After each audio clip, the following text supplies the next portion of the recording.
Bonjour à tous et bienvenue dans cette vidéo. L'objectif de cette vidéo, ça va être de parler de tout ce qu'on appelle des MSS, des shosh, des BOS, tout ce qui va réunir finalement les cassures de structure, d'accord. Ce qu'il va falloir comprendre, c'est que dans la famille des cassures de structure, hop, je trouve un petit endroit pour dessiner. Donc des cassures de structure, ok, on va retrouver trois petits frères, d'accord. Donc on va retrouver le BOS down, d'accord, donc le BOS à la baisse, d'accord, le BOS up, hop, BOS up, et un autre qu'on va appeler le shosh, d'accord, qui pour moi se réfère au change of character, c'est-à-dire que le marché va passer d'un caractère haussier à un caractère baissier, d'accord. Et on peut aussi retrouver très fréquemment sur la toile de l'apprentissage de la finance ou du trading, ce qu'on va appeler les MSS ou tout ce genre de choses. Okay, dans tous les cas, ça reste un changement de structure. Okay, ici, le BOS down et le BOS up, c'est une continuation de structure, soit à la hausse, soit à la baisse. Et l'objectif, ça va être de déterminer un petit peu la différence entre ça et ça sur le marché, et surtout comment les prendre en compte, d'accord? Parce qu'il ne faut pas oublier qu'on a un order flow majeur, un order flow mineur, et qu'il ne faut pas justement les confondre, parce que sinon vous n'avez pas la bonne identification, et donc éventuellement pas forcément le bon timing sur vos marchés. Donc n'oublions pas qu'il y a toujours ce qu'on appelle une tendance majeure, une tendance mineure, d'accord, et il faut vraiment pouvoir dissocier les deux. Dans les deux cas, on va avoir un shosh, mais pas au même endroit, d'accord, parce que votre tendance majeure va, on va dire, se refléter sur une certaine time frame, en toute logique, qui va pouvoir être identifiable sur une plus petite time frame, mais il va falloir avoir l'œil pour le coup. Et votre tendance mineure, de ce côté, va plutôt se refléter sur une tendance inférieure à la tendance majeure. D'accord, ça marche dans les deux sens, mais de manière inversée. Ici, justement, donc en jaune, vous avez la tendance majeure. Donc on voit bien que la tendance majeure ici débute de manière haussière. Ok, on a des cassures ici. Et là, après, on vient casser ce niveau-là. Donc sur la tendance majeure, effectivement, le shosh intervient ici. D'accord, il n'y a pas de souci avec ça. On est tous d'accord. Voilà, il n'y a pas de problème. Cela dit, vis-à-vis de la tendance mineure, le shosh n'intervient jamais ici. D'accord, pourquoi? Parce que si vous avez des intentions de spéculation dans ces niveaux-là, vous allez attendre ce shosh-là, donc ce changement de structure, pour pouvoir commencer à initier dans votre tête le fait qu'on a changé de biais. Enfin, on n'a pas changé de biais, le biais restera toujours le même. Il peut changer, mais c'est pas le terme adéquat pour la vidéo. Vous avez juste changé de sens de prix, ok, sur une courte, moyenne ou peut-être longue durée, d'accord. Sauf que la base du mouvement et la base de ce que vous devez, entre guillemets, trader, elle se situe ici, d'accord. Donc le shosh mineur n'est pas là, le shosh mineur est exactement ici, d'accord. Il est ici, pourquoi? Parce que juste derrière, après, vous avez le reprice du marché, et votre position, en principe, doit être dans ces momentum-là, d'accord, avec comme guise de TP, pourquoi pas ce niveau-ci, voire même pourquoi pas cet order flow, d'accord. C'est très important de dissocier les deux, parce que sinon, vous allez faire beaucoup d'erreurs, ok. Au niveau des BOS, c'est pas très compliqué, donc là, on aurait un BOS down mineur, enfin majeur, excusez-moi, d'accord, donc la tendance jaune et la tendance majeure. Ici vous avez un autre BOS down mineur, ici un autre BOS down mineur, ici un BOS up mineur, mais là on en a aussi un ici, d'accord, on en a aussi un ici, on en a aussi un ici, d'accord, etc., etc. Ok, donc ça c'est pas très compliqué. Ici, attention, on n'a pas un shosh, d'accord, on a une reprise de contrepartie. Ça c'est un BOS down, parce que justement ici le marché, d'après mon exemple, n'avait pas reprice dans la demand, d'accord, donc ça c'est ce qu'on appelle de l'inducement. Après, de ce fait ici, pareil, vous voyez là on a une sorte de shosh, je ne considère pas du tout comme un shosh, mais ici pour moi on a plutôt un BOS down qui nous amène à avoir un reprice assez intéressant. Ok, juste ici. Ce qui permet après de pouvoir venir scale vos positions, donc en prendre une ici, etc. D'accord. Là encore une fois, je pars pas du principe que la zone rouge est en 1 minute. Ok. La zone jaune peut se présenter comme étant du, je sais pas moi, du weekly, d'accord. Et la zone rouge peut se présenter comme étant du 4 heures. Et en 4 heures, il est très fréquent de retrouver ce type de mouvement. Et évidemment, il faut bien les comprendre pour pouvoir avoir les timings les plus adéquats sur vos marchés et donc spéculer dans le sens opportun. On va aller sur les marchés pour regarder un petit peu à quoi ça ressemble, d'accord. Donc on va se mettre ici en 4 heures, on est sur un marché, en tout cas sur l'euro USD qui latéralise quand même assez, de manière assez intense, ok. Et donc ici, par exemple, hop, j'ai fait bouger mon alerte, un peu embêtant tout ça. Attendez, bougez pas, juste je la repositionne convenablement. Bon, après celle-ci, j'en ai plus besoin. Tac, c'est pas grave. Donc ici, si on se met en 4 heures, ok, vous allez voir qu'on va travailler sur de la higher time frame, comme ça on va pouvoir être à l'aise finalement sur ce qu'on va mettre en place. Ici en 4 heures, très facilement, on repère que là on a un BOS up, ici on a un BOS up, ici on a un BOS up, ok. Là on a un BOS up, ici aussi, ok. Donc ça c'est pas très compliqué. Pour le coup, voilà, il n'y a pas grand chose, à apprendre de plus. C'est partie des choses les plus simples à avoir et à mettre en place. Ici, pareil, hein, BOS down, BOS down, BOS down, ici aussi, d'accord. Ouais, c'est pas très compliqué. Cela dit, la tâche la moins évidente, ça va être tout ce qui va être les shosh, parce que c'est vraiment, si vous voulez, les shosh ou les MSS qui vont pouvoir vous garantir d'avoir des rentrées en position extrêmement précises. Donc ici, effectivement, quand on regarde cette tendance-là, d'accord, on repère que, sans tracer d'order block, sans tracer tout ce genre de choses évidemment, on repère que là, ici, le marché, vous voyez, au terme de structure, là on avait un haut, là on avait un bas, là on avait un haut. Pour moi, ici, on a un intermédiaire ici, tac, tac, tac, tac, tac. Ok, bon, on a à peu près ce genre de choses de manière assez vulgaire, d'accord. On va être assez vulgaire là-dessus, ok. C'est pas ce qui nous intéresse le plus. Et là, on repère qu'effectivement, vous voyez, on vient récupérer ce gros niveau de contrepartie juste ici, d'accord. Donc présent sur l'ensemble de ces trois niveaux-là. Donc là, évidemment, il faut pouvoir être un peu plus vulgaire quand vous allez émettre des analyses. On distribue juste au-dessus. Hop, super, dans cette supply qu'on ne vient pas forcément taper, mais on voit bien qu'on a une distribution qui prend en place ici. Et donc forcément, si je viens en inside, d'accord, donc on va mettre un replay ici. Si je viens ici, hop, le shosh qui intervient en mineur se situe ici. Il se situe sur la dernière bougie baissière, d'accord. Après, évidemment, la reprise de cette contrepartie. Ok, donc ça c'est très important à comprendre parce que le shosh mineur que vous allez identifier, c'est vraiment, si vous voulez, ce qui va vous permettre de rentrer en position. D'accord, ça c'est très important. On voit que derrière, pof, ça déroule et ça se passe très bien. Ici, de ce fait, on aurait un BOS, d'accord, pas de souci avec ça, BOS down ou BOS, hein, là je mets BOS down à titre éducatif. Et par exemple ici, en tendance majeure, ok, le shosh n'est pas ici. En tendance majeure, le shosh est ici. D'accord, le shosh en tendance majeure est même présent plutôt ici. Hop, juste ici. D'accord, donc en tendance majeure, je suis d'accord avec vous, le shosh est là. Maintenant, il faut repérer un peu ce qui s'est passé sur le marché. Là, on a une accumulation qui a pris place. Je vous raconte la chose de manière un peu plus rapide. On a une accumulation qui a pris place ici. Donc là, effectivement, on a un shosh qui intervient en majeur. Là, on a des cassures ici, des cassures ici, des cassures ici. D'accord. Ici, on a une sorte de reprice qui vient prendre place, sauf qu'encore une fois, il y a la fractalité du marché qui rentre en compte. D'accord. Donc là, effectivement, on va avoir un shosh qui va amorcer cette tendance-là, un shosh qui va amorcer cette tendance-là, etc., etc. D'accord. Donc ça, c'est extrêmement important à comprendre. Maintenant, il faut pouvoir évidemment bien le pratiquer. D'accord. Parce que si vous ne le pratiquez pas bien, bah, vous allez forcément vous tromper. Il faut avoir des très bons timings avec la liquidité ainsi présente sur vos écrans.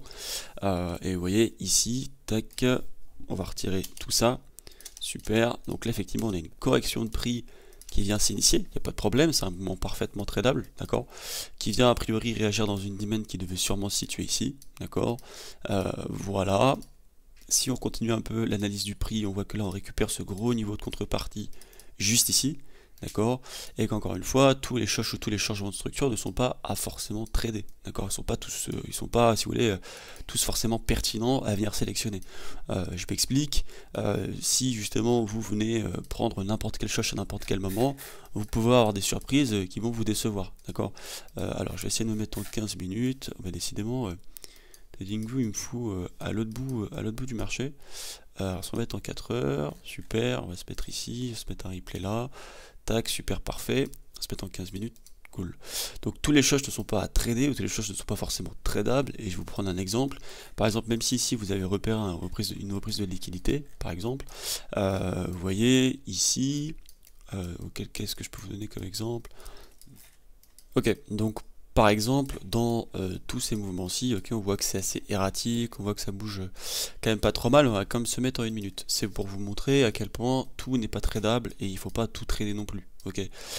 Quand justement vous allez vouloir mettre certaines choses en place, il va falloir être très précis. Encore une fois, vouloir comprendre les mouvements des plus grosses institutions sur le marché, malheureusement ça porte le nom de Smart Money Concept. Je pense que Wyckoff se retournerait dans sa tombe à voir comment certains le pratiquent, ou comment ils en parlent, ou malheureusement comment ils le vendent, mais ce n'est pas le sujet de la vidéo. De par la théorie de Wyckoff et sa lecture de prix, tout ce qui va être cassure de structure n'est qu'une confirmation à venir ajouter à l'intégralité de la lecture de prix. D'accord? Trader que sur des choses ou vouloir de repérer que les choses sur votre marché ne va pas faire de vous quelqu'un de rentable ou ne va pas faire de vous quelqu'un de forcément très profitable. D'accord? Si vous ne vous amusez qu'à trader les shosh ou les BOS, l'histoire elle va être bizarre. D'accord? Elle va être très bizarre. Et par exemple, je vous prends cet exemple là. Donc on est sur l'euro USD en 1 minute. On est sur la fin d'Asian session. Donc on s'en fout, peu importe, hein, ça reste une session de trading. Donc là, si entre guillemets vous venez identifier cette dimen ici, vous voyez que là on a un shosh et vous dites ah bah tiens super, je vais trader pourquoi pas le RTP dans cette toute petite bougie là, vous allez voir ce qui va se passer, hein. C'est pas très beau, donc mettez votre stop loss ici, votre TP pourquoi pas juste là, d'accord, vous êtes assez humble sur votre TP. Donc effectivement ici on a un shosh, ok. Certains viendront me dire qu'on a une confirmation de BOS ici, et qu'en plus de ça, on a encore une confirmation de BOS juste là, d'accord, ce qui vient a priori apporter plus de légitimité à cette entrée-là, ce que je trouve absolument infect, mais c'est mon avis. On est là pour avoir des discours ouverts. Je peux me tromper de temps en temps, mais là a priori je me trompe pas et le stop loss est parfaitement déclenché, d'accord. Ça se passe pas très bien a priori.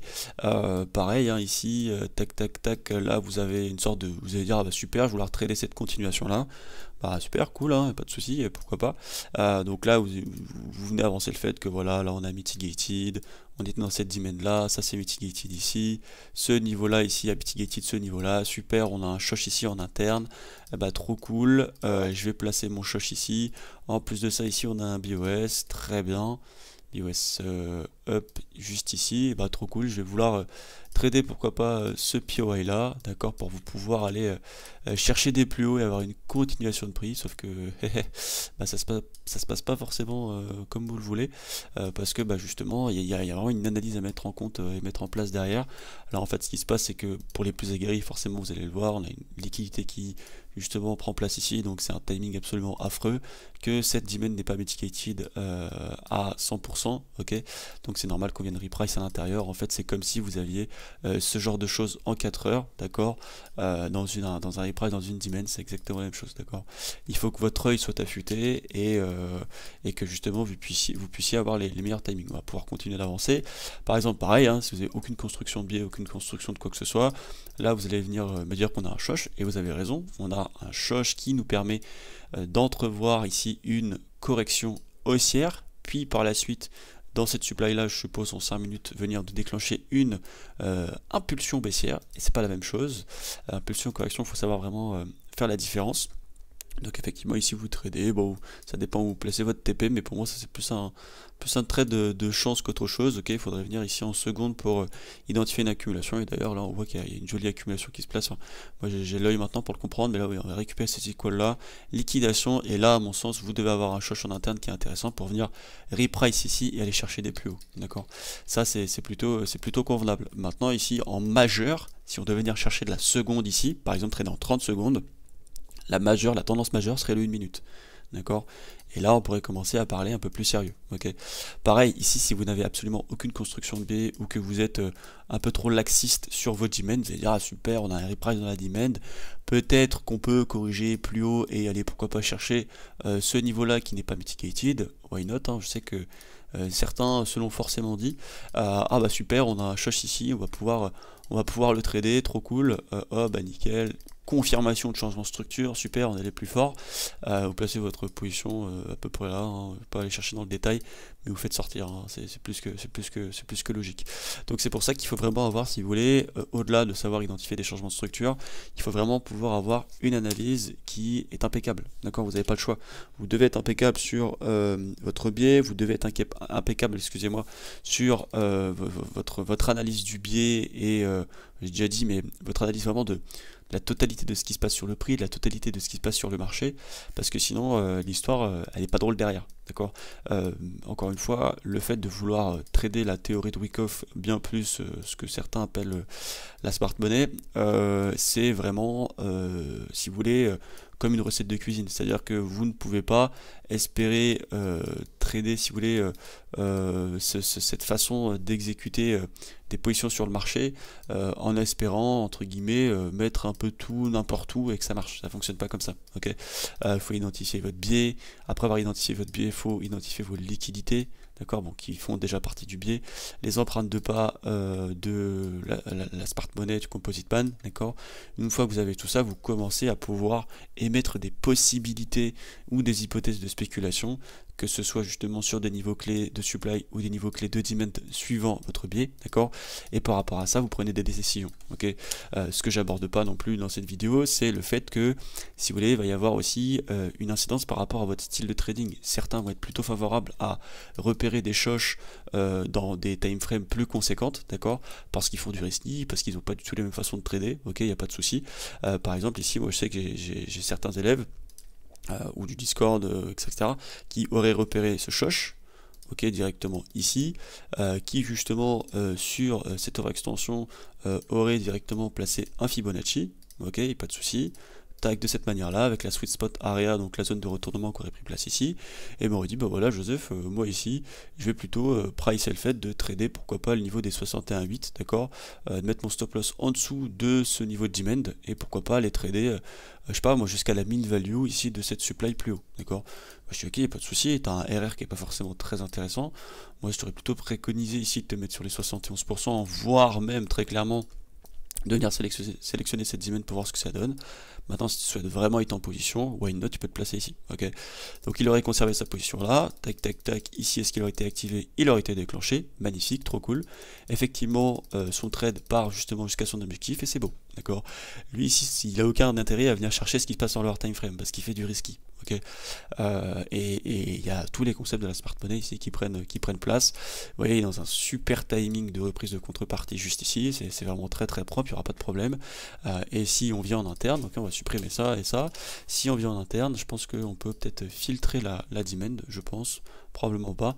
Mais par exemple, si on vient ici en interne, ok super, on voit, bon, on n'est pas dans une demand, donc ça m'aurait dérangé de trader ce moment-là, mais vu que je travaille pas les corrélations, je pense que sur AUD-USD, NZD-USD ou DXY, on devait être dans une DXY, on devait être dans une supply, AUD-USD, NZD-USD, probablement dans une demand plus favorable.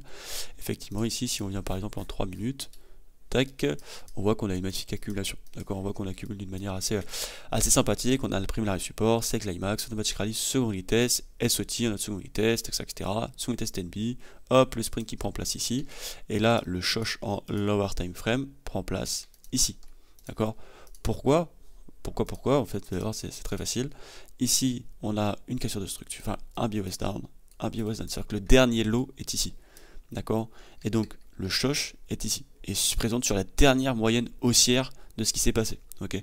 Donc forcément après le biais se délivre. Et donc il y a plusieurs façons de trader ça. Soit vous mettez en buy stop, ce que je vous conseille en scalping pour être certain d'être dans vos positions, ou de l'exécution immédiate si certains sont à l'aise avec. D'accord. Soit vous vous mettez en buy limit après la cassure, donc vraiment attendre une franche cassure de votre choche, ok, pour pouvoir initier une position. Voilà. C'est pas une vidéo qui est très longue, ça nécessite pas 3 heures d'explication. On parle de BOS, c'est pas vraiment la chose la plus compliquée à comprendre. Par contre, je vous invite à vraiment pratiquer, c'est extrêmement important. Même si ça paraît simple, même si ça paraît entre guillemets tout con, ça fait partie quand même des choses qui sont plus importantes, quand vous allez vouloir prendre des positions. Donc il va pas falloir vraiment pas falloir le mettre de côté. Je vois pas ce que je peux vous raconter de plus. Dans tous les cas, si jamais il y a des questions ou des choses que vous voulez que je rajoute, on en parlera soit sur le Discord public, soit justement je referai une vidéo par rapport à ça. Mais j'estime que voilà, le sujet des choches est vraiment pas très compliqué. Je peux vous prendre un dernier exemple si vous voulez, mais par exemple ici, si entre guillemets vous avez une très mauvaise identification du marché et que vous prenez pas du tout les choses en compte et que voilà, vous travaillez pas du tout l'historique de prix, vous allez dire ah bah super, ici vous voyez on a une sorte de gros spike qui prend place, d'accord, à 23h. Donc en plus ça, si vous faites pas attention aux sessions, etc., vous êtes mal barré. Donc ici vous allez dire, ah super, je suis encore derrière mes écrans à 23h, je sais pas ce que vous faites derrière vos écrans à 23h d'ailleurs, mais ça vous concerne. Donc ouais, vous allez dire, ah super, on a une supply ici, machin, bon, trop cool. Là vous allez dire, ah super, allez hop, on a un shosh. Ok super, on a un shosh ici, je vais vouloir le trader. A priori, tac tac tac, on a une distribution qui me remplace. Bon, bref, pourquoi pas. Pour moi, on est totalement hors session, c'est pas convenable. D'accord, paf, gros spike baissier. Donc en réalité, si vous êtes en scalping, il y a pas mal de chances de vous faire sortir ici avec le décalage de carnet d'ordre de l'entrée de la session asiatique. Sauf qu'encore une fois, cette entrée de session asiatique, ce qu'elle vient récupérer, c'est ça. D'accord, ce qu'elle vient récupérer, c'est ça. Avant même, entre guillemets, de donner son avis, elle vient récupérer toute la liquidité présente sur la session de New York. D'accord, donc qu'est-ce qui vient se passer? Paf, gros spike de la session asiatique qui vient récupérer de la contrepartie vendeuse, d'accord, pour pouvoir de ce fait délivrer un billet haussier tout du moins jusqu'ici. Et après, qu'est-ce qu'on a effectivement? On a le marché qui se retourne. Pourquoi? Parce qu'en plus de ça, on est venu complexifier le raisonnement, on nous a créé des equals, d'accord. Donc vous voyez, il y a vraiment beaucoup de choses qui rentrent en compte. Les BOS ne sont qu'un micro détail dans tout ce que vous allez pratiquer derrière. Ok. Qu'est-ce qui vient se passer après sur une session bien plus convenable? C'est un mouvement que j'ai tradé d'ailleurs. Donc voilà, 8 heures, ouverture à peu près de la session de Londres ici. Effectivement, là on a un biais qui se délivre. Ok. Donc attention aussi à vos timings par rapport aux sessions, par rapport à ça qui sont extrêmement importants. Le trading, c'est pas un métier qu'on applique quand on a envie de l'appliquer. Ok. Il y a vraiment des timings, il y a vraiment des choses à prendre en compte pour pouvoir exécuter l'activité de la manière la plus correcte et de la plus pérenne évidemment. Sur le temps et pour votre avenir aussi. Voilà. Mais écoutez, prenez soin de vous, passez une bonne journée, une bonne soirée suivant l'heure à laquelle vous voyez cette vidéo. Moi je vais continuer ma session de trading. Et si jamais il y a des questions quoi que ce soit, n'hésitez pas à rejoindre le Discord public pour qu'on puisse discuter. Je fais un live hebdomadaire par semaine où je réponds à vos questions et je vous partage mes analyses, mes prises de position et vous avez la totalité des vidéos de la chaîne publique directement présentes sur le Discord ainsi que pourquoi pas quelques compléments à venir. Prenez soin de vous et on se retrouve dans la prochaine vidéo. Ciao ciao.